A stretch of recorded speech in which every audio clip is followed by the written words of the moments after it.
Mute.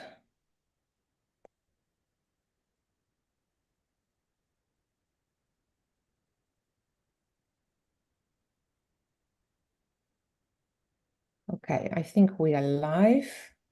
I'm just going to check quickly if everything, if I can see it.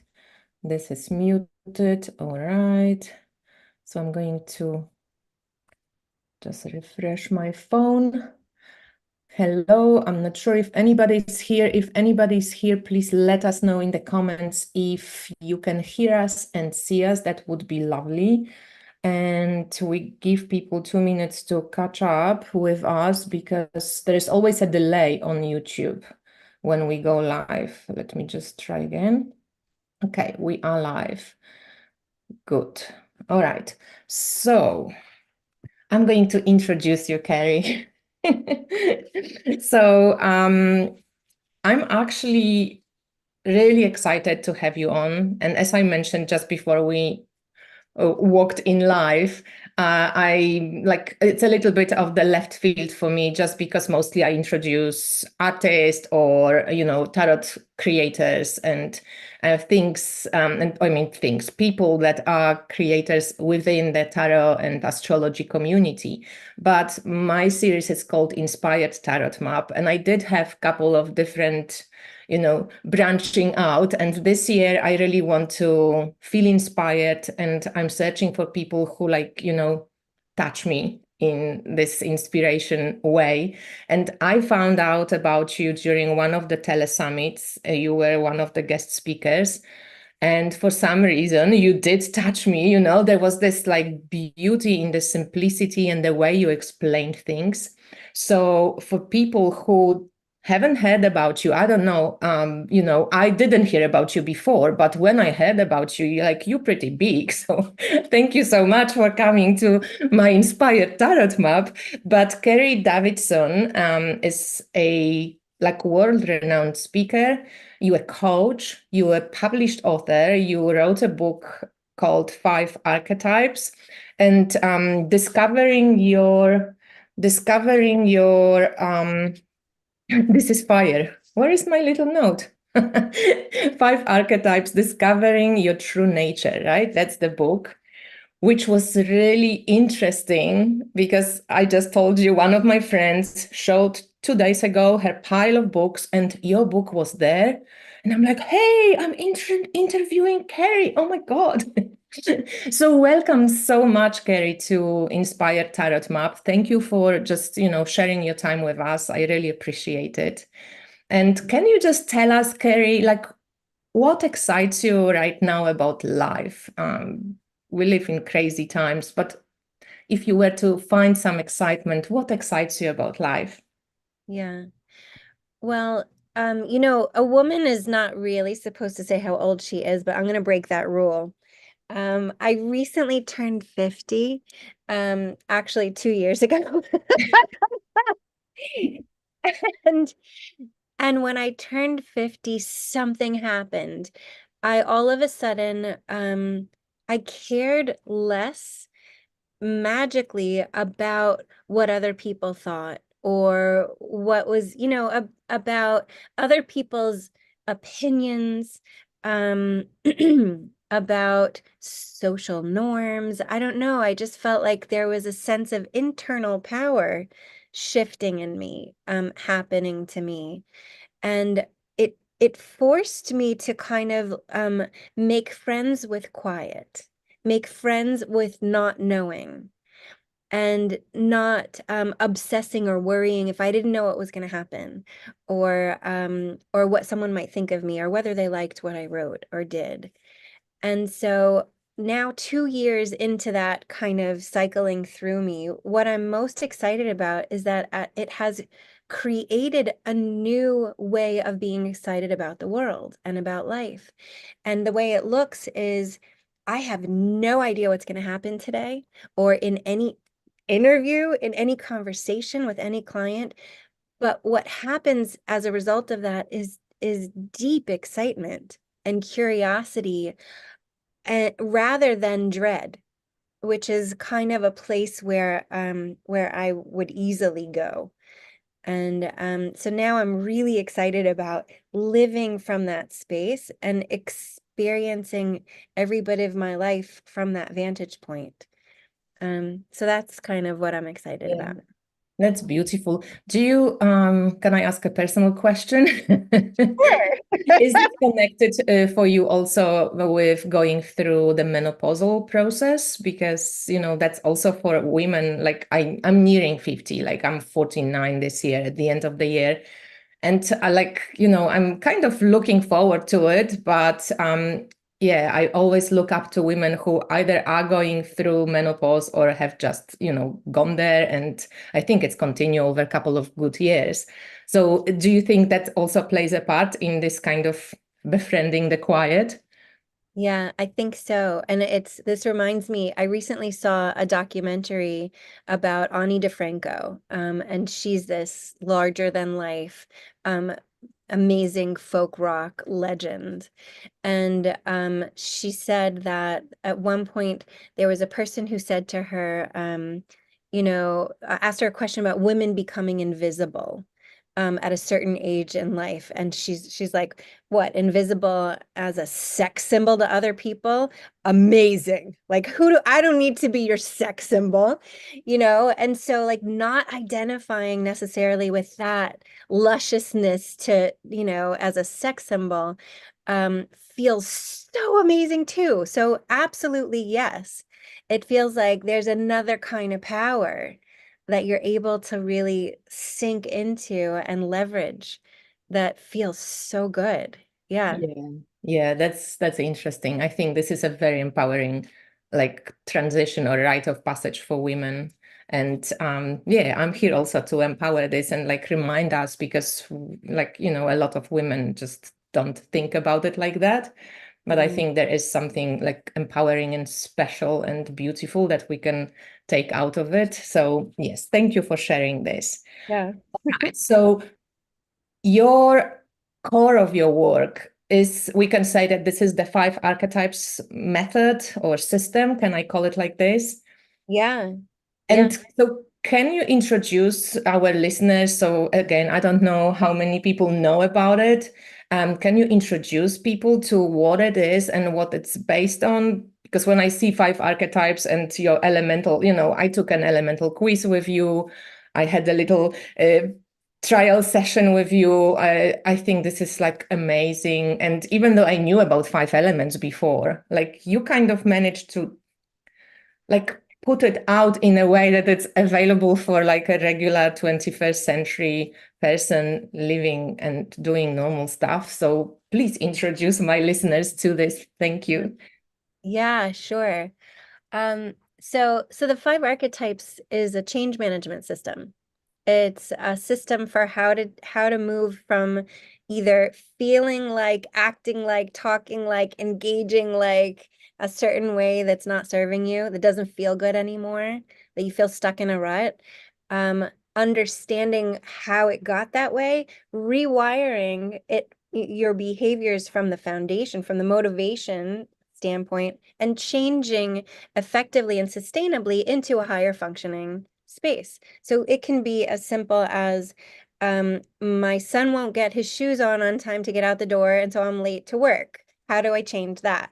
It can be something more difficult where my life partner and I can't agree on how to spend money. And it feels really uncomfortable that could lead to a divorce or a breakup. It also can go into, a big company that has a department of 10,000 data entry operators, and you need to deliver uncomfortable news to all of them about how they need to change the way they enter data and collect data. And you don't want them all to be pissed and start to Yeah. disengage.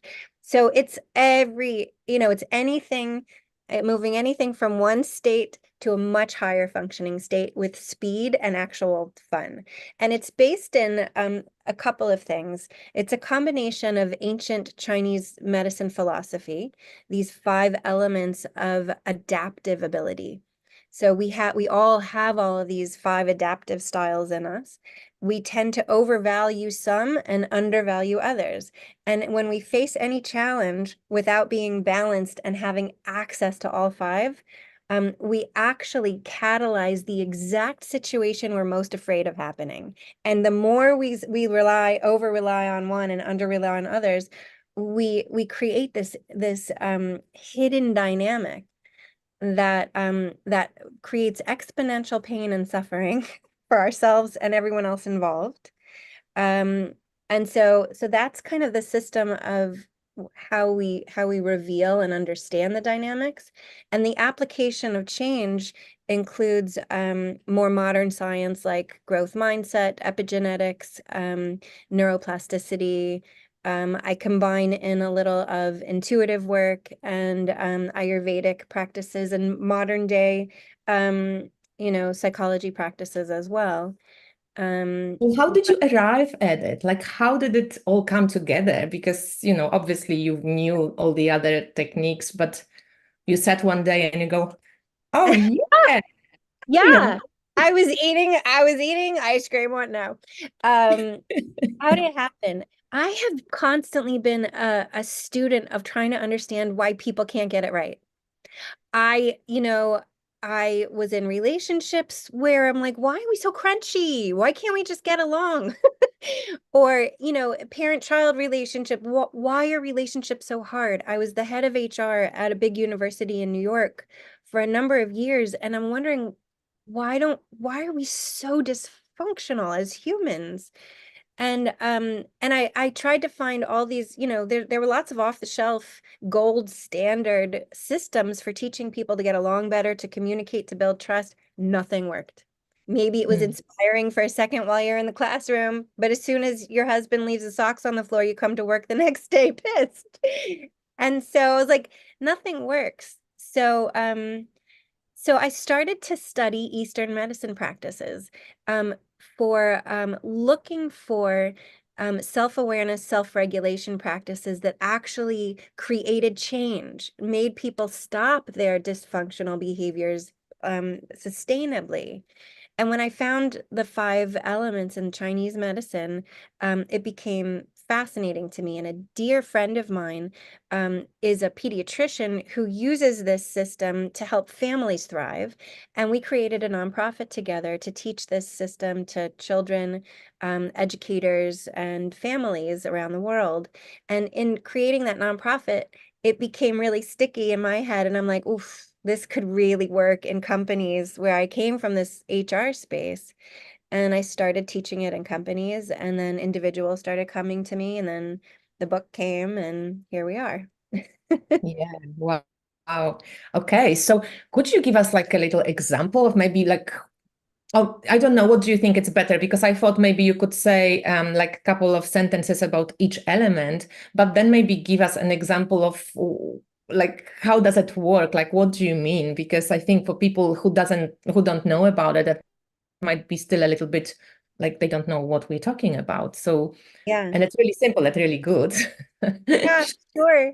Yeah, so I'll tell you, we all have all 5 elements in us because they're Chinese medicine. They correspond to all of our organs.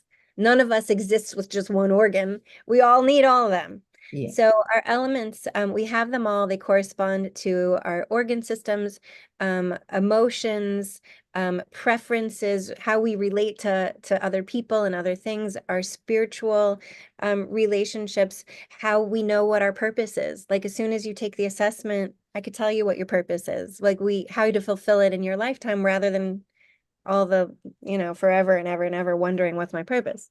Um, so I'll start with the elements. I'll give you a quick kind of understanding of each very quick.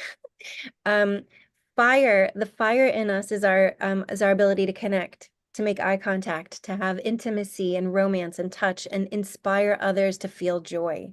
When our fire feels unstable, we feel victimized by other people's uncomfortable emotions. Like we can't tolerate someone's anger or fear or panic. And so we might feel it ourselves. And when we're we were afraid, when we become afraid of disconnect, of people not loving us for who we are, we go into panic, big anxiety fast. But we tend to be the phoenix that rises from the ashes. Like we recover as soon as we see a really cute puppy. And we move on. Then you have Earth. Earth is the part of us that loves unity, that we gather. We gather relationships, we gather ideas, we gather context, we see how things are connected. Um, the Earth in us, we can't tolerate conflict. When, the Earth in us doesn't want to ever see conflict, because we have a fear of abandonment, and we prefer to do activities, as if your primary is Earth, that unifies people. And Earth is amazing at turning chaos into order, and wants to be needed as that. And when they're not feeling needed, they overgive. They lose sight of their boundaries. They don't ask for reciprocation. And they can go into worry and rumination, and become inert, not do anything. Then you have metal. The metal in us is is the part of us that knows what's valuable and what's not. And so we just do the right thing at the right place at the right time for the right reasons with the right people, because we don't want to waste our time on mistakes. Now, when metal is your primary, you can get kind of addicted to needing to be acknowledged for that gift, being the one who knows what's valuable.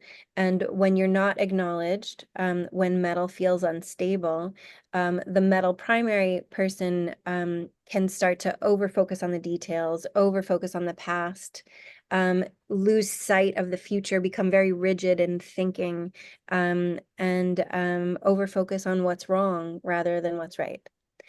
Then you have the water. The water in us is our will to live. It is our consciousness. It is the part of us that knows what's deep and meaningful. It's the part that can meditate. Some of us, if we don't have a great relationship with our water, we get the monkey mind in meditation. But it's also sleep. It's also hydration. It's deep thinking and problem solving. And water feels most unstable when they feel misunderstood. And when they feel misunderstood, they can go into isolation and potentially depression. Then you have the wood. The wood in us is momentum. It's the stuff in us that gets over any kind of disappointment real fast. Doesn't even wallow in it for a second. It's like, oh, that's just a minor obstacle that's going to be fun to get around. So wood likes movement, momentum, likes to win, likes to be first, fast, best. Wood's biggest fears revolve around confinement. And if anyone or anything gets in their way of getting things done fast, they can burst into anger quickly.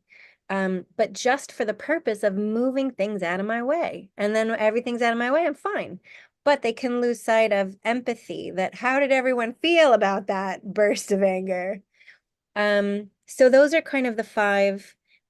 You can, when your primary, when you understand which is your primary, you tend to overvalue that one way of being and get triggered in that way as well.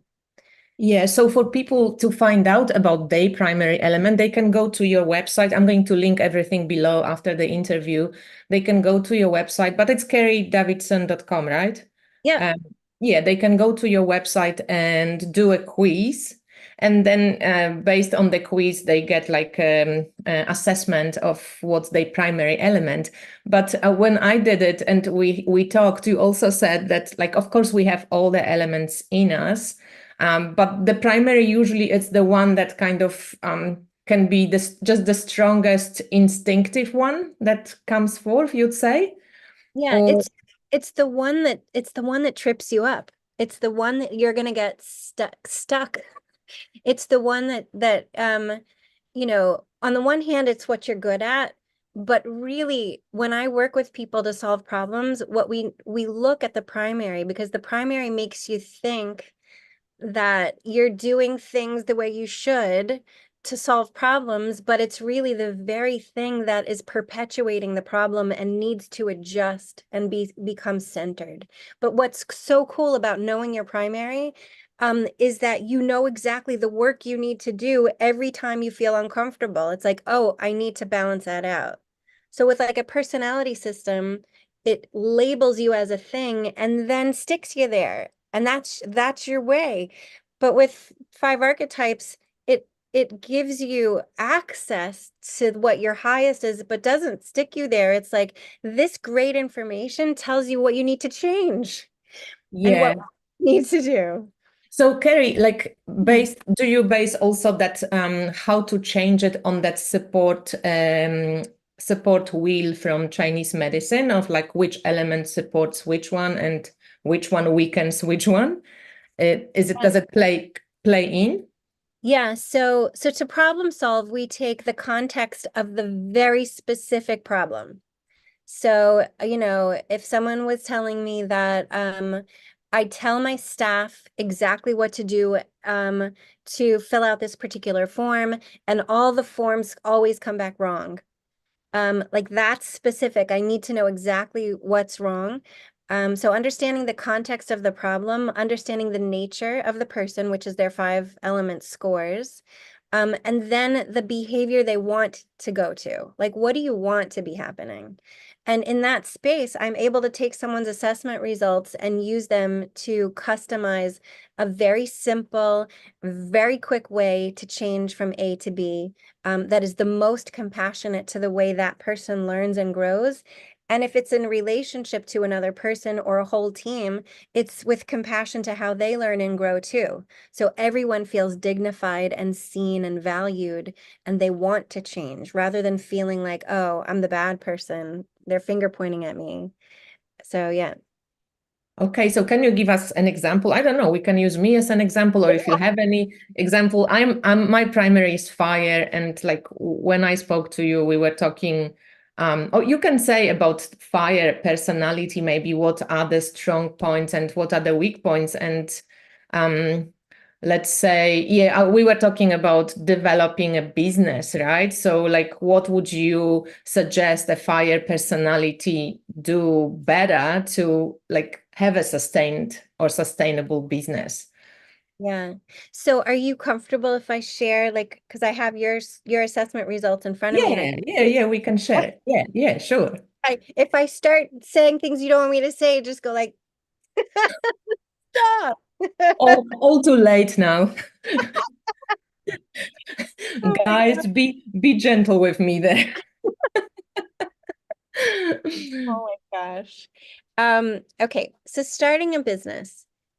What specifically about starting a business do you find to be challenging personally? Planning and just disciplined putting out content. Like I like to have freedom and do it whenever I want to do it. Mm-hmm. Because fire is my primary element. That's what came out from the assessment. I'm also a tropical Sagittarius.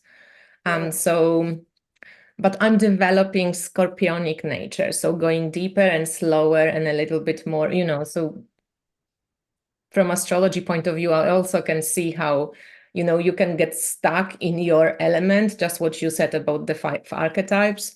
Mhm. And yeah, what can you develop to change it? But yeah, so what would you say to me? So primary fire loves to think outside the box and to be creative and fun and inspire others.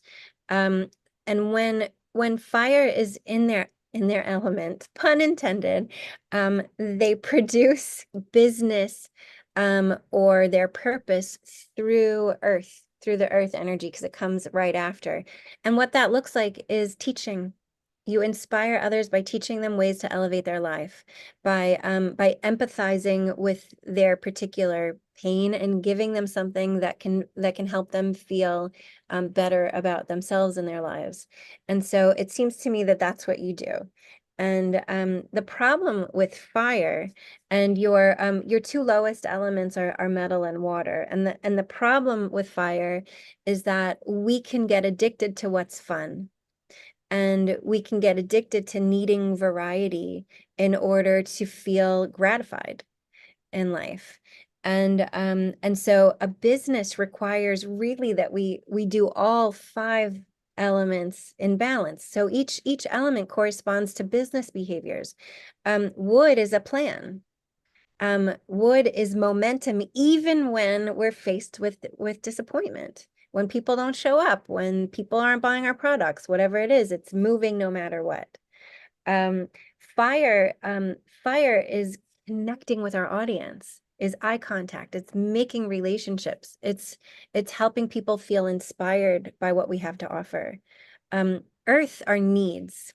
Earth is what resources do we have and what do we need? Do you need to learn a system for how to post social media? Do you need people? Do you need more time? It's understanding what resources you need. Metal is structuring your time and doing repetitive action. Why? Because it's the foundation that holds the house up. It's the basement. It's those metal rods that hold the building together. And so metal is the energy that fire thinks is kind of like annoying. And so the metal in us we will avoid, and metal people we will sometimes avoid when we don't feel centered. And when we avoid metal people, we actually create the dynamic in them that they want to avoid us too. And then we wonder, why are they avoiding us? And they're wondering, what's wrong with her? And so we have this hidden dynamic that we're actually catalyzing because we don't want to do the metal work of being consistent. And then the water element is like long-term resources, and it's what's the point? What's the legacy I want to leave? It's kind of what everything plugs into, what everything goes back to. What's the purpose? And when we plug back into that, we're able to get still and get excited about potential and creativity rather than panic. And so what happens when you have high fire and low water and metal, those components of business development and sustainment become shaky if you don't give them either extra nutrients, extra support or focus, or hire someone else to do it. Like, we don't have to all of a sudden become all the elements, but we have to kind of know you need them in order to survive. It's not different from, like, if someone is born with a liver deficiency, they can take a supplement or eat certain things to make sure their liver does what it's supposed to do. You don't have to all of a sudden say, faulty liver, go get a transplant. There are things you could do. And so that's how we can build a relationship to those other components.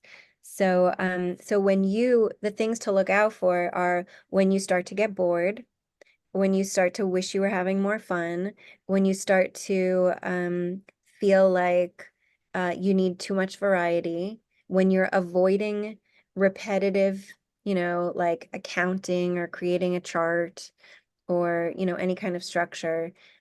It's time for you to pause and take a step back. Anyway, does that give you a little?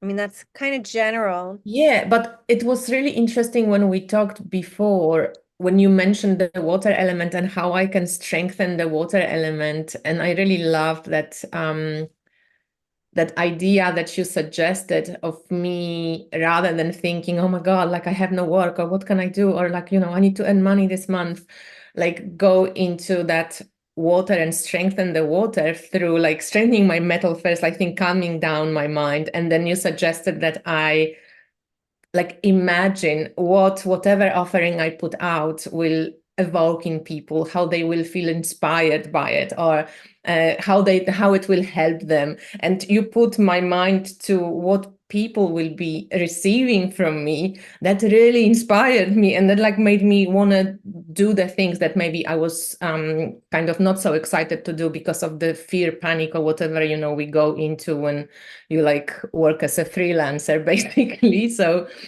I thought like that was like really cool, the suggestion that you made. And it was so simple, because like I knew that, like it wasn't something like, oh, but like the way you kind of put it through and like made me focus on it, I thought that was like really, really cool. And that just stuck in my mind. And, I will never forget it. And it was like really good.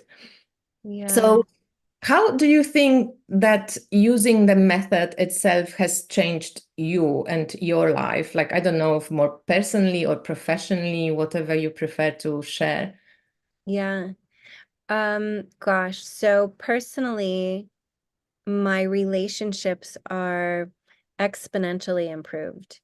I mean, um, I no longer take anything personally, like at all. I'm able to, even if it's uncomfortable, even if it's not what I want to hear, even if it seems like I could create the story that, oh, he didn't wash the dishes, that must mean he thinks I'm in charge of housework, which is where I used to go, but now it doesn't mean anything.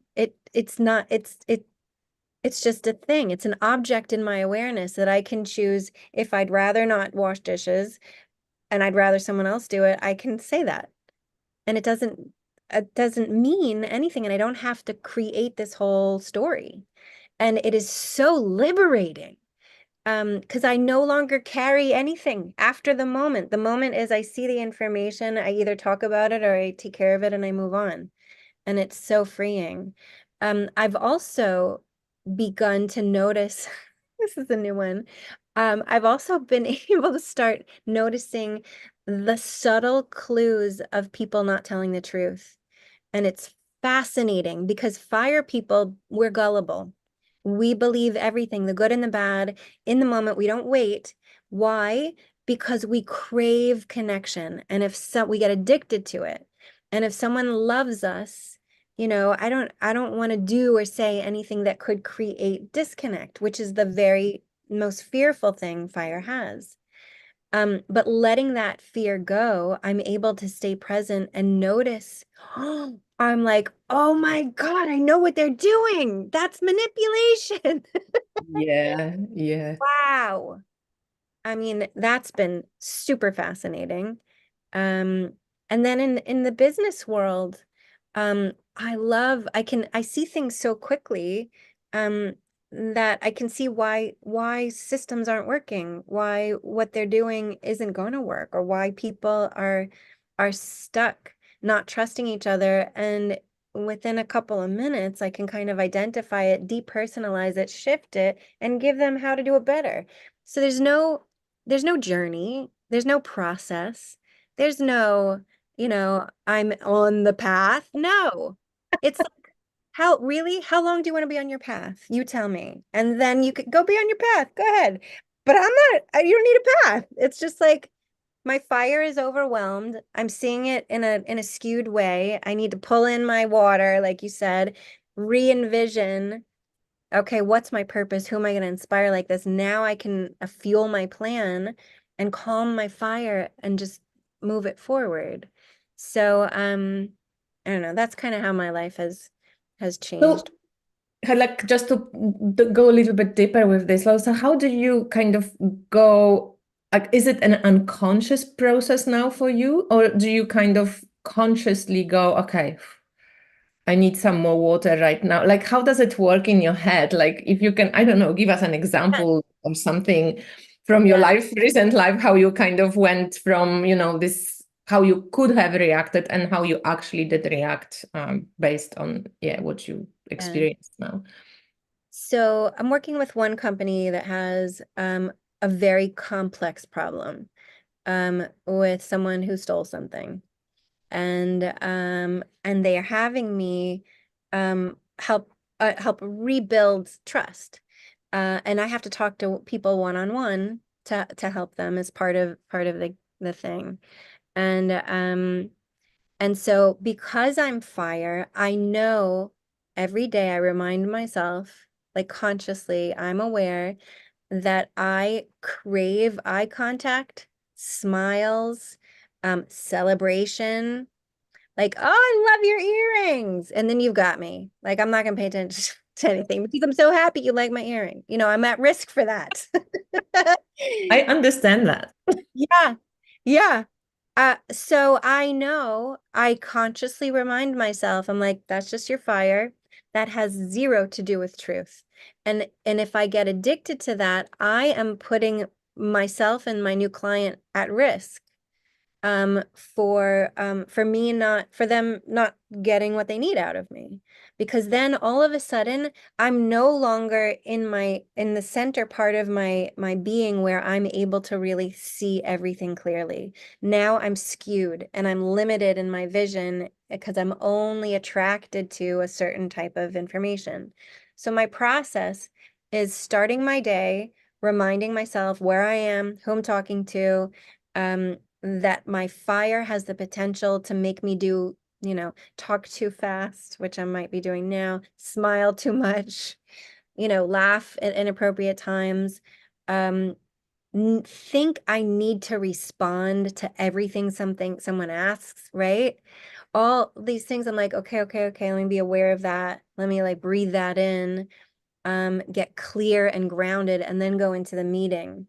And then I just have I have two brains happening. I have the one that's engaging on a personal level, in the conversation and being kind and compassionate and empathetic and open. And then I have the one that's tracking everything I'm thinking. Like, oh, Carey, you just laughed.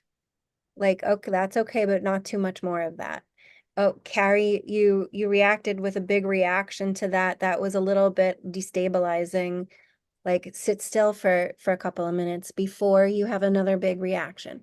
So I'm watching myself at the Mm. same time as I'm interacting, and I'm reminding myself to go back into that depth of fire, not the reactive fire, but the candle, that beautiful pilot light that keeps everything lit and warm but doesn't burn the house down. And in that space, I'm able to hear everything. I have access to all five of my elements. I have access to the deep why. I have access to the plan. I have access to understanding how to connect with this person. I have access to my resources, and I have access to my metal, which is right thing, right time, right place, right reason, right people, so that I don't fire everything and go off into, big expressions of emotion. Um, so for me, it's remembering and then quieting. It's just like, I got too fiery. All right, let me just come back to center. So it's an intentional thought to come back, to bring it back in, bring it back right here. Because the only thing on this planet that's true, the only thing that's true is love. Nothing else. So if I can come out of my mind where I'm chasing desires and avoiding fears by giggling too much, I come back into my heart center and I'm there and I can hear everything in my own mind and what the person is saying and understand how it plugs into the context of solving this company's problem. Yeah, that's really interesting. I noticed also as fire person with this giggling and making jokes, this is a way of me kind of, yeah, maybe avoiding uncomfortable situations, but also kind of like pretending like everything is okay. Like, yeah, because I don't like this harmony, but actually this is a constant practice for me as well, to be a bit more, and the older I get, maybe it gets easier, but to be a little bit more in your center, because yeah, fire easily takes over for me. Even Yeah. from my astrology build-up, I'm like mostly fire and air. So it's even the Mm. two elements that are really combustible. I never could put on weight. Like all my friends are like, oh my God, no compassion on your end. You never can Right. put on weight. And I'm like, I want to put on weight.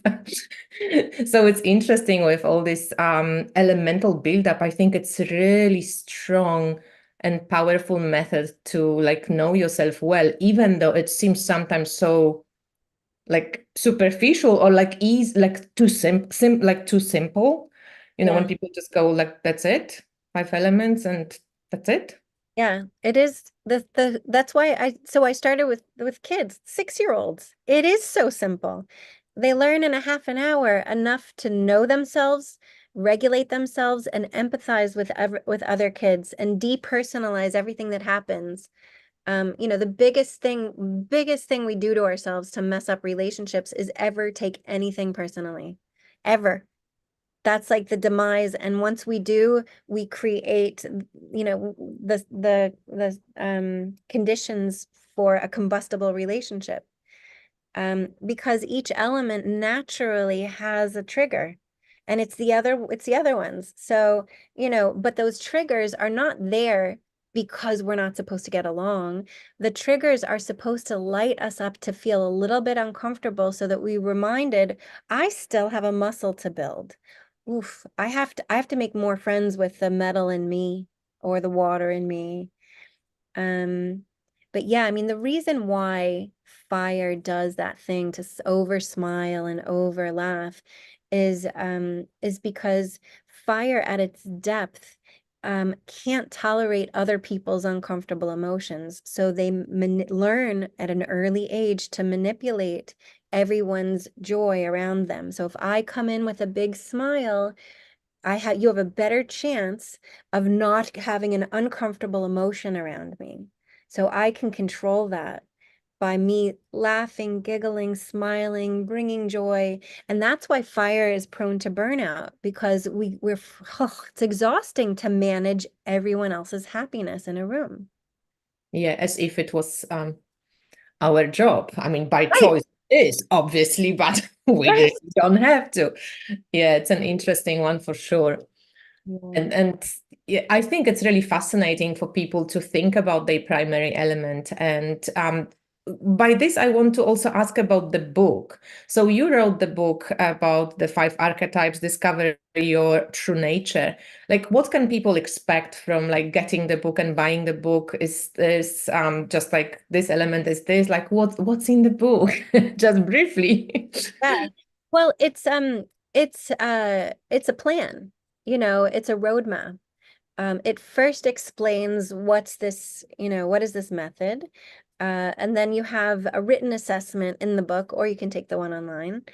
And then it has a chapter on each primary element. So it tells you how to deeply understand what this element is and what it means and how it shows up in your life and relationships. And then it shows you how, if your primary element is unbalanced, these are all the things that are gonna show up in your life, like very specific ways to tell when you're out of balance. And then it gives you a whole strategy for balancing your primary. So you have like a whole plan for how to make sure your fire stays grounded. And then you see a little bit on how you're going to interact with the other elements in different relationships and parenting, at work, with your loved ones. And then there's a little bit about Ayurvedic practices at the end of each chapter, because I'm also an Ayurvedic nutritionist, and I remember studying Ayurveda hoping that it would dovetail beautifully and perfectly into Chinese 5 elements, but it's a little bit askew. It's like same big idea, but it's a little bit not entirely super close fit. But I was able to take, the relevant behaviors and aspects of Ayurveda and add them to the roadmap for supporting your own primary to stay in balance. Mm, okay, that's cool. I'm actually waiting for the book, so I'm excited. And as I mentioned, my friend Ben, she just showed that she's reading it. I just found it fascinating that, like I'm having the interview with you 2 days after I saw the picture, and I'm like, oh, Carey is around. Carey Sterling. Carey, is there anything else you would like to add to like encourage people to look into this method? Because I know it's always like maybe the most difficult to like praise your own method, but I think it's maybe you are the better person than me to encourage people, like what can they get from it? How can this method make their lives easier, better, more harmonious? Yeah. Um, well, I would say I see a tremendous amount of suffering today across many planes of existence. One of the main components of suffering comes from relationships, where we have expectations of people and those expectations are not met. And we don't really have in our education system, in our education models, how do I have a relationship? We're just never taught that.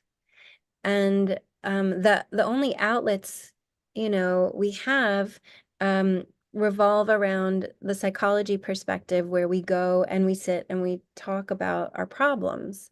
And sometimes we get good ideas, but for the most part, I don't see a bunch of people who go out into the world of work or love and know how to tolerate discomfort. Like the whole mindset is I should never have to feel uncomfortable ever. Yeah. And that's just obscene, you And if know, you do feel uncomfortable, something is wrong. It's right, very wrong. right. And it's usually something's wrong with the other guy, not with Oh, yeah. me. No. Yeah, Me? no. I mean, not that I'm not guilty of that. I could list you a whole history of, times I did that. Um, and and so, this shows up in the work environment where when you're onboarding a new employee, those first 30 to 90 days are so important. And there's so much risk of people not fitting in. Well, 5 archetypes allows you to, before you ever meet the person, understand exactly what they need to feel seen and heard and dignified and aligned, and integrated in a loving way, and also prepare the existing team to integrate that person in a loving way before you ever meet. Usually it takes a year, sometimes 2 years to get to know someone and go through the rocky beginnings of a relationship. You don't need to. We don't need But to like, suffer that.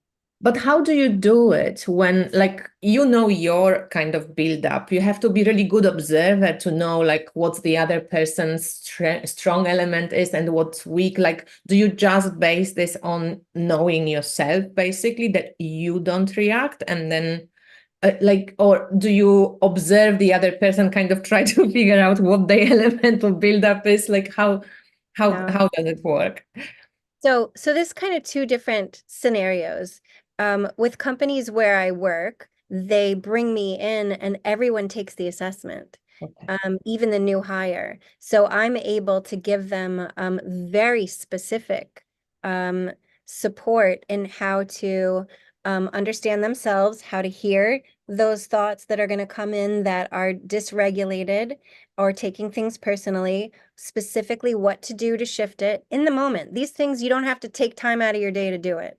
It's a very simple, right as it happens shift.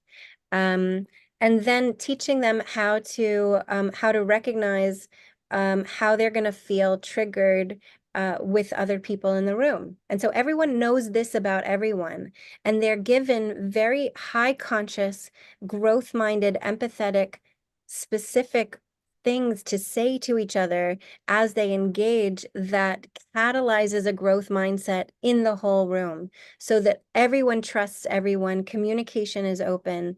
So sometimes everyone, it takes the assessment and I know these things, so I give them very specific instructions that are easy to follow.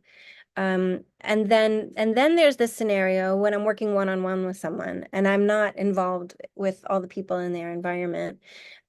Then you learn as an individual how to recognize your own thoughts, kind of like I did, while like I was explaining before with that interview, recognizing my thoughts and always staying centered. If I always stay in what I call water, water is open to anything and not afraid of what might come and not coming in with a story. Nothing ever happened to me. I'm not wounded. There's nothing, I'm just open to potential and curious. I'm a curious listener and I can hear, I'm so calm and still that I can hear everything that comes. And from that space, I can make a really good plan.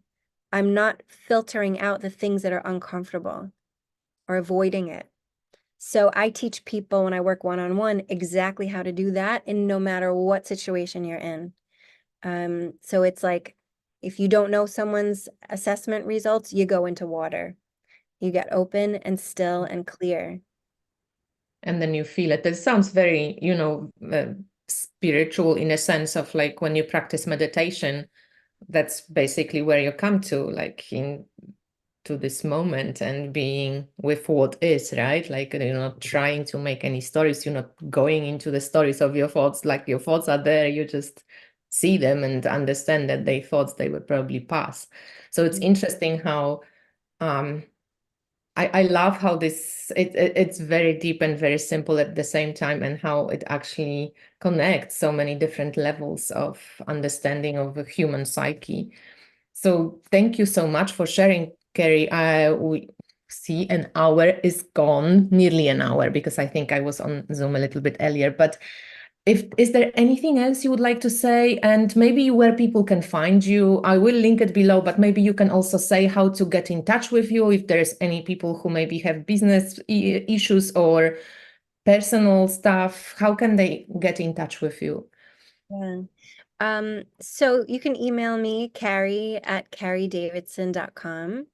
I also have a decently robust YouTube channel with some short videos that give you a little bit, more of a concise understanding. But yeah, I mean, I love working with people who feel like they have unsolvable, complex, um, intertwined problems. Because for me, it's like it's easy to see how to compassionately unravel those. And yeah, so definitely email is great. Website is great. Take the assessment. Have everyone you're involved with take the assessment, and you'll start to reveal the challenges in your relationships on your own. Mhm. And it's a really fun way um to go back into your heart and not get all stuck in the logic mind that gets us isolated and oppositional. So yeah. Yeah, thank you. So if anybody's interested, all the information will be linked below in the description box. Carey, thank you so much. It was such a pleasure to meet you and to get inspired by you.